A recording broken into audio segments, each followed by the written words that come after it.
दिल्ली में सोचने वाला बात है। एक फ्री रेबड़ी देंगे, केजरीवाल जीत गया, फ्री पानी देंगे, फ्री बिजली देंगे, केजरीवाल जीत गया। वही काम समाजवादी पार्टी कर दिया। अरे भाई, अगर अयोध्यावासी को इतना प्रॉब्लम था, अगर या मान लीजिए राजपूत और ब्राह्मण को प्रॉब्लम था वही मोदी योगी से, तो भाई तुम नहीं देते वोट, मोदी को मत देते वोट, तुम जाके सपा को क्यों दे दिए भाई? मतलब अगर महाराणा प्रताप गलती रहेंगे तो घोड़ी को अपना बाप बना लेंगे क्या? लेकिन वो लोग सपा को वोट दिया। तो इसलिए हम यही कहना चाहते हैं, ना बीजेपी का गलती, ना योगी जी का गलती है। गलती कहीं ना कहीं अयोध्यावासी का है, जो 1 लाख रुपया पे बढ़ गए, 8500 पे बढ़ गए, और कहीं ना कहीं जो कुछ ना कुछ लोभ लालच की वजह से अपना कहीं ना कहीं प्रदेश को फिर बेचने के कगार पे ले आए हैं। और देख लीजिए अभी इमरान मसूद ये सब ज्ञान दे रहा है कि प्राण जाए पर वचन ना जाए। आपको एक बात बताए, नीतीश कुमार को आप पलटीबाज मत समझिएगा, ठीक है? वो इस बार बिहार के ना डेवलपमेंट का बात किया है, और पहला उस देश का मुख्यमंत्री, उस बिहार का मुख्यमंत्री है जो कहीं ना कहीं बिहार को स्पेशल दर्जा दिलाने का काम किया है, ठीक है? और आगे भी काम बोल रहा है कि हमको अग्निवीर योजना में भी फैसिलिटी बढ़ाने के लिए, ठीक है? एज अग्निवीर योजना के तहत हम मेरा भी पास आउट हुआ है, हम उसके तहत वो कहना चाहता है कि मेरे लिए भी नीतीश कुमार बहुत अच्छा काम करने का काम। 2014 में सबका साथ हुआ था, 2019 में सबका विकास हुआ, और 2024 के बाद कल से सबका हिसाब होगा, सबका A to Z का। चाहे वो असुद्दीन हो, चाहे बकरुद्दीन हो, चाहे खजरुद्दीन हो, चाहे कन्हैया कुमार हो, सब टुकड़े टुकड़े वाले का हिसाब होगा। क्योंकि बात ध्यान में रखना, प्रधानमंत्री नरेंद्र दामोदर दास मोदी जी है। अयोध्या का बहुत सारा क्राइटेरिया है ना। अगर मान लीजिए बीजेपी में अगर वहाँ पे कास्टिज्म को फैलाया गया, अब सोचने वाला बात है, जो जनता का बात करे अयोध्यावासी का, अब अयोध्यावासी जो वासी राम जी पे शक कर लिया, जो व्यक्ति कल्याण सिंह जो बाबरी ढांचा तोड़ने में सहयोग दिए थे, उनका विरोध चल गया, उनको मरवाने में काम कर दिया। आप उनसे उम्मीद रखते हैं कि मोदी जी को जिता देंगे? 2019 में तो जनता बढ़ चढ़ के मोदी जी को वोट दे रही थी। तो उस टाइम राम मंदिर का कहाँ वर्चस्व था? राम मंदिर कहाँ बना? कुछ कमी नहीं है सर। वहाँ पे आप जाके देख लीजिए ना, आप भी राम मंदिर अयोध्या गए होंगे। सबसे ज्यादा आज के डेट में अगर कहीं इंफ्रास्ट्रक्चर बढ़ा है, सबसे ज्यादा कहीं कमाई हो रहा है, इनकम हो रहा है, तो सोर्स ऑफ इनकम कहीं बढ़ा है, तो अयोध्यावासी के लिए ही है। क्या मानते, क्या योगी जी की छवि को वाकई में एक सीमित रखा गया कि बस योगी मॉडल है, बुलडोजर बाबा है, केवल वहां तक सीमित रखा गया? विकास के मुद्दों को शायद उस तरीके से जनता के बीच में नहीं पहुंचाया जितना ये योगी मॉडल, बुलडोजर मॉडल, माफिया का खात्मा, इन्हें ज्यादा बल दिया गया। बात वो नहीं है सर, आपको क्लियर अभी खुल के बोले, बीजेपी का हारने का वजह कौन है पता है? अमित शाह है, ठीक है? अब रही बात, अब योगी जी का बात कर रहे हैं ना, खुल के कह रहे हैं, योगी जी का बात कर रहे हैं ना, तो योगी जी का जब आप इन्वॉल्वमेंट लाते हैं, तो योगी जी जो काम किए है यूपी में, वो दुनिया भर देख रहा है, पूरा दुनिया में योगी मॉडल का वर्चस्व बना हुआ है, ठीक है? लेकिन अब रही बात लल्लू सिंह, जो लल्लू सिंह वहाँ पे सांसद बना हुआ है, एक बार भी क्यों नहीं गया जनता के पास? और दूसरी बात, वहाँ के जनता के बीच में अगर आप लोभ दीजिएगा, 1 लाख रुपया देंगे तो जनता तो आपको वोट देगा ही देगा, और देके जाके दे दिया। योगी की डिमांड को माना नहीं जा रहा, वो अगर कह रहे हैं कि भाई ये सांसद हैं, ये जनता दिए थे सर, 35 नाम दिए थे, क्यों नहीं माना गया ये बताइए ना? मोदी जी का भी गलती नहीं सर। यूपी में एक नारा लगा था, मोदी जी थे, मोदी तुमसे वैर नहीं और ऊपर वाले की खैर नहीं, जो उसमें ऊपर वाला बना हुआ है, ऊपर वाला अमित शाह जो वहाँ पे लीड कर रहा है। सर सोचने वाला बात है, जो अमित शाह वहाँ पे बैठा हुआ है, नाम क्यों निगलेक्ट कर रहा है? अगर वहाँ पे यूपी वाला या फिर योगी जी जिनका वहाँ वर्चस्व बना हुआ है, इतना तानाशाही खत्म किए, अगर योगी जी कह रहे हैं 35 नाम दे रहे हैं उसको लड़ने दो वहाँ पे, तो नहीं, उसको नहीं दिया गया। जो केजरीवाल कुछ समय बाहर आए थे और जो कह रहे थे कि यूपी में कुछ बड़ा खेल होने वाला है, अमित शाह प्रधानमंत्री बनना चाहते हैं, योगी जी को साइडलाइन करने की तैयारी हो रही है, माना जाए कि उसमें कहीं ना कहीं सच्चाई छुपी हुई है? वाकई में कुछ ऐसा षड्यंत्र हो रहा है भाजपा के अंदर ही कि अब योगी जी को साइड करने की बारी धीरे धीरे अमित शाह के द्वारा? आप ये मान रहे हैं फिर ये समीकरण? सर सुनिए, आप बात घुमाइए मत। हम ये कह रहे हैं, एक पहली बात, तो केजरीवाल का इसमें कहाँ से इन्वॉल्वमेंट ला? वो बोले है ना ऐसा इस तरीके से, आप कह रहे हैं कि यहाँ प्रधानमंत्री बनने का बात नहीं है, बस बात ये है जो योगी जी काम किए उस काम को अयोध्यावासी के पास नहीं ले गया गया, ठीक है? और वो नहीं ले जाने वाला कौन था? कहीं ना कहीं जो अयोध्यावासी के पास जो वहाँ लल्लू सिंह था वो नहीं ले गया, ठीक है? अब रही बात अयोध्यावासी के लिए, आज के डेट में हिंदू से इतना लालची हो गया ना, दिल्ली में सबूत है ना, दिल्ली में सोचने वाला बात है, एक फ्री रेबड़ी देंगे, केजरीवाल जीत गया, फ्री पानी देंगे, फ्री बिजली देंगे, केजरीवाल जीत गया। वही काम समाजवादी पार्टी कर दिया। अरे भाई, अगर अयोध्यावासी को इतना प्रॉब्लम था, अगर या मान लीजिए राजपूत और ब्राह्मण को प्रॉब्लम था वही मोदी योगी से, तो भाई तुम नहीं देते वोट, मोदी को मत देते वोट, तुम जाके सपा को क्यों दे दिए भाई? मतलब अगर महाराणा प्रताप गलती रहेंगे तो घोड़ी को अपना बाप बना लेंगे क्या? लेकिन वो लोग सपा को वोट दिया। तो इसलिए हम यही कहना चाहते हैं, ना बीजेपी का गलती, ना योगी जी का गलती है। गलती कहीं ना कहीं अयोध्यावासी का है, जो 1 लाख रुपया पे बढ़ गए, 8500 पे बढ़ गए, और कहीं ना कहीं जो कुछ ना कुछ लोभ लालच की वजह से अपना कहीं ना कहीं प्रदेश को फिर बेचने के कगार पे ले आए हैं। और देख लीजिए अभी इमरान मसूद ये सब ज्ञान दे रहा है कि प्राण जाए पर वचन ना जाए, अंट मंट बयान दे रहा है। सोचने वाला बात है, जब अयोध्यावासी अगर तुम लोग नहीं वोट दोगे बीजेपी को, तो सर आपको बता दें, ये लोग 1 लाख रुपया 8500 के चलते अपना सरकार को खराब कर दिया। इलेक्शन से एक दिन पहले रात में जब वोटिंग होता है, उस दिन रात में जो है आप जाके 1-1 लाख रुपया दे दीजिए हिंदू को, हिंदू जाके आपको वोट दे देगा। सब काम मिटा जाएगा। राहुल गांधी जो करना चाह रहे थे वो काम वो कर दिए, अयोध्या में तो स्पेशली कर दिए ना।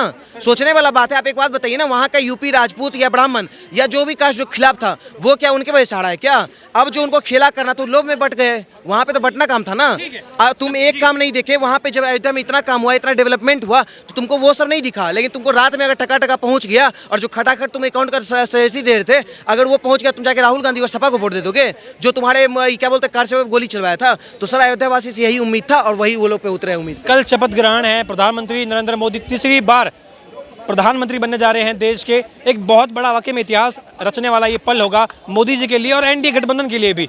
ये कहा जा रहा है कि इस बार जो मोदी की गारंटी के तहत जो चुनाव में वादे किए गए थे, यूसीसी की बात करी गई थी, वन नेशन वन इलेक्शन की बात करी गई थी, मुस्लिम आरक्षण खत्म करने की बात करी गई थी, कहीं न कहीं अब तमाम वो मुद्दे अब पूरे नहीं होने वाले, क्योंकि बैसाखी वाली सरकार है। नायडू बार बार ये कह चुके हैं कि हमारे गृह राज्य में भी हम नहीं चाहते कि मुस्लिम आरक्षण खत्म हो। यूसीसी को लेके नायडू के अपने कुछ मंत्री हैं तो ये बयानबाजी करते रहते हैं कि हमारा ऐसा कोई इरादा है नहीं। काशी मथुरा को लेके तो खुद भाजपा के जो प्रवक्ता हैं, भाजपा के जो नेता हैं, नड्डा सरीख के जो कुछ नेता हैं, वो कह चुके हैं कि ऐसा कोई इरादा नहीं है हमारा। मतलब सर पहली बात, इस देश के जनता को आपके चैनल के माध्यम से मैं एक चीज़ कहना चाहता है। जब यहाँ पे 400 पार का नारा चल रहा था, मजाक में उड़ा दीजिए, हंस के उड़ा दीजिए, आपको जो हल्का में लेना है ले लीजिए। लेकिन जब इस देश का जनता ये कह रहा था कि 400 पार लाना है, प्रधानमंत्री बोल रहा था, तो 400 पार का मतलब क्या था? अगर 400 पार आता है या 407 सीट भी आता है तो हम लोग जो यूसीसी का बात करते हैं वो आराम से लागू हो जाता।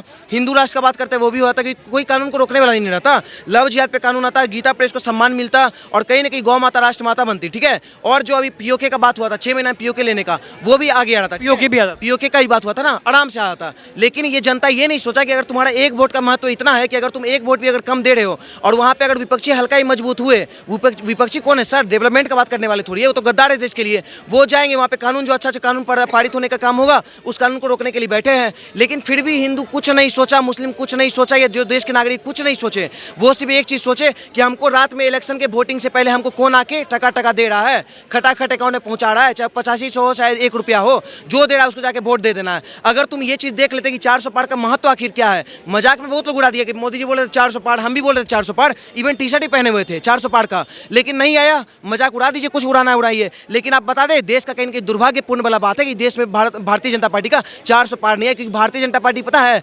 अंग्रेजी नाम नहीं है, इंडियन नेशनल कांग्रेस। ठीक है। उसका कहीं ना कहीं हिंदी में आता है, क्या है? भारतीय जनता पार्टी।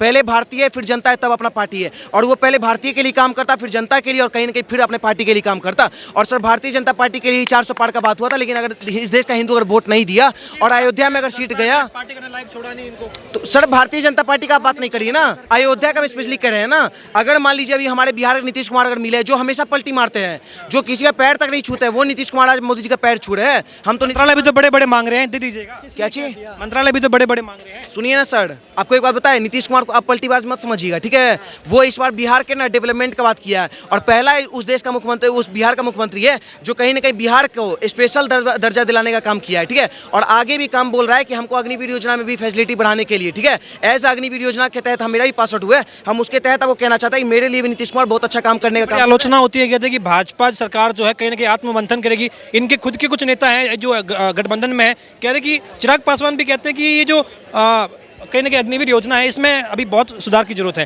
कह रहे ये लोगों में, युवाओं में नाराजगी इसके प्रति ही थी, यूपी में इसलिए मुंह की खानी पड़ी। सर क्या बात करें आप, सुधार के आप चिराग पासवान को केस में इन्वॉल्व कर रहे हैं। चिराग नहीं ले उनको, कह रहे हैं हम 5 का 5 सीट हम ले लेंगे बीजेपी, लेकिन हम आपके साथ केंद्र में नहीं जाएंगे क्योंकि हम चाहते हैं सिर्फ प्रधानमंत्री मोदी जी बने रहने चाहिए।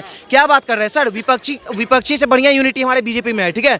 और रही बात आज जो 400 पार नहीं ना है, आने वाला टाइम में अब कोई उम्मीद से भी, हम देश के हिंदू को आपके चैनल के माध्यम से कहना चाहते हैं, उम्मीद से भी हल्का सा भी आशा मत रखना कि अब यूसीसी आएगा और 370 हटेगा फिर से, या 370 को कोई लाएगा तो वापस हट जाएगा। भाजपा क्या आने वाला है सर? अगर बीजेपी अगर चाह भी लिया ना तो अभी नहीं ला सकता है सर। विपक्षी इतना मजबूत वहां बैठ गया है सर, रोक देगा। क्योंकि विपक्षी जो है ना इस देश का सबसे बड़ा देशद्रोही है। मोदी जी का जो ऑरा था वो अब खत्म हो चुका है। मोदी काल, अमित शाह काल, एक चाणक्य है, एक राजा है। मोदी जी जो है कहीं ना कहीं स्वयं परमात्मा ने धरती पर भेजा है। एक ऐसे व्यक्ति का ऑरा खत्म होने वाला है। अब उसकी राजनीति जो है वो फीकी पड़ गई है, पकड़ कमजोर हो गई है। अब कहीं ना कहीं वो अडवाणी जी की श्रेणी में जाके बैठ जाए, वो भी कहीं ना कहीं मार्गदर्शन कमेटी में जाके बैठ जाए, कोई और नेता आ जाए। अब क्या उम्मीद सर? कुछ उम्मीद नहीं है सर। 29 का भी चुनाव बाकी है, बीजेपी हारा नहीं है सर। इधर देख लीजिए ना, बीजेपी हार गया क्या? हम आपसे ये पूछ रहे हैं। तो बस बात खत्म। प्रधानमंत्री कौन है इस देश के? मोदी जी। कल कौन शपथ ले रहे हैं? तो बस बात खत्म। तो अब आप कहाँ बात कर रहे हैं? इतना काफी है सर, अभी भी तानाशाही चलेगा देश में। और हम वही कहना चाहते हैं कि 2014 में सबका साथ हुआ था, 2019 में सबका विकास हुआ, और 2024 के बाद कल से सबका हिसाब होगा, सबका A to Z का। चाहे वो असुद्दीन हो, चाहे बकरुद्दीन हो, चाहे खजरुद्दीन हो, चाहे कन्हैया कुमार हो, सब टुकड़े टुकड़े वाले का हिसाब होगा। क्योंकि बात ध्यान में रखना, प्रधानमंत्री नरेंद्र दामोदर दास मोदी जी है। बिल्कुल। एक आखिरी सवाल, यूपी का दर्द कितना गहरा है? यूपी का अयोध्या वाला दर्द कितना गहरा है? सर दिक्कत पता है क्या है सर? पार्टी में हल्का सा फॉल्ट है, कोई दिक्कत नहीं है। अगर आप तानाशाही का बात करते हैं ना, तो यूपी में आज देख लीजिए ना क्या तानाशाही आ गया है। कंगना रनौत जो पंजाब में जाती है, इस देश का दुर्भाग्य है सर, बीजेपी का भी गलती नहीं है, इस देश का दुर्भाग्य है जो इस देश में IAS IPS खड़े होते हैं। बिहार में 2 IAS IPS खड़े हुए थे, एक RK सिंह और एक कौन खड़े थे? आनंद मिश्रा जी, ठीक है, दोनों हार गए। यहाँ पे अन्नामलाई जी खड़े हुए थे तमिलनाडु से, IPS ऑफिसर थे, हार गए। और जीता कौन? पंजाब का खालिस्तानी कौन जीता है, नाम उसको पता है ना आपको? अमृतपाल सिंह। तो ये देश का सर दुर्भाग्य है, इसमें बीजेपी का और हम लोग का गलती नहीं है। ये जो यहाँ दोगले हिंदू जो बटे हुए हैं ना जात पात में, पैसा के नाम पे, वो लोग गलत लोगों को वोट दे रहे हैं, जिस वजह से बीजेपी का भी कम सीट है। लेकिन प्रधानमंत्री मोदी जी है, तानाशाही चलते रहेगा कंटिन्यू। ठीक है।